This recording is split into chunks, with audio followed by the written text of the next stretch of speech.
How much of God's grace do you need? Is it, I do the best I can, the rest is God's grace? Some people think that way, you know. Well, Pastor Prince, God does His part, we must do our part. Your part is to realize you have no part.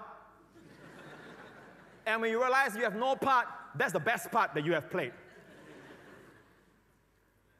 It's all of Christ. Stop hankering after self. Stop trying to get self, to improve self. You know how difficult, how depressing it is to look at your feelings, to look at your thoughts, and some Christians are still doing that. Even right now, even today, when they come to church, they'll sit down there, why is my feeling like this? Why are my thoughts like that? Why do you still have bad thoughts? Or during worship, I can feel this way, I can think that way. You stop thinking of yourself. Stop it. Salvation is not, you're still hankering. Why am I like that? To be disappointed with yourself is to have trusted in yourself. That's why you are disappointed. That's why you are depressed. God is telling you, yourself is hopeless. Find your new self in Christ. Who is your new self? Look away outside self. Look to Christ. Your salvation begins with looking outside.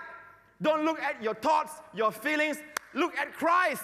And all of a sudden God says, from now on, I won't judge you based on your thoughts. I won't judge you based on your feelings. I'll judge you based on my Son, how good He is, not how good you are. He is your new self. Can you understand now why your new self can never ever be condemned again? You! Well, Pastor Prince, you don't understand. Only the other night I did something bad. There you go again. That is not you. And God is not looking at that person that did that thing that night. God is looking at their new self. Amen. Literally, God is saying, start identifying this is your new self. I don't care what you experience. God says, it's like a mirage. That's not the real you. But I felt that way. That's not the real you. You don't understand. I did that. I literally did that. Whatever you do, whatever you feel, is not the real you. The real you was crucified at the cross, and the real you is now at the Father's right hand. That's the real you. Find out His feelings, His thoughts. Be occupied with Him. You know what's depression? When we are occupied with ourselves and our surroundings. You know what's happiness? Be occupied with Christ and His surroundings. Breathe the royal air of heaven. I'm telling you, there'll be a challenge. The devil will always point you to you. Look at your thoughts.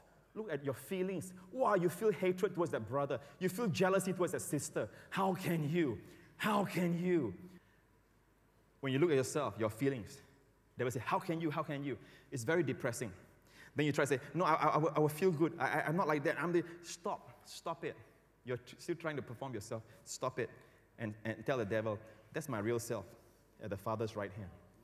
Go check him out. You can find fault with him, then I'm at fault. Because I'm telling you today, God's holy eyes is not looking at you as you. It's looking at Jesus as the real you. Once you know that, it's in your interest to find out as much as you can about Jesus. Can He ever be condemned again? Impossible. That same thought should govern your mind. Because God is looking at Him as the real you today. No one sees reality like God. Pastor, you're not hearing what I'm saying. You're not hearing what I'm saying. Pastor, I'm telling you, I did something that I never dreamed I would have done. And I'm telling you, Jesus has done what you never dreamed that He would do.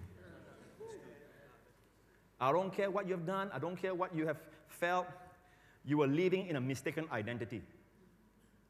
That's why you keep on doing the wrong things. Your real identity is Christ at the Father's right hand. And the moment you realize that, you become Christ-occupied. Then holiness is by accident.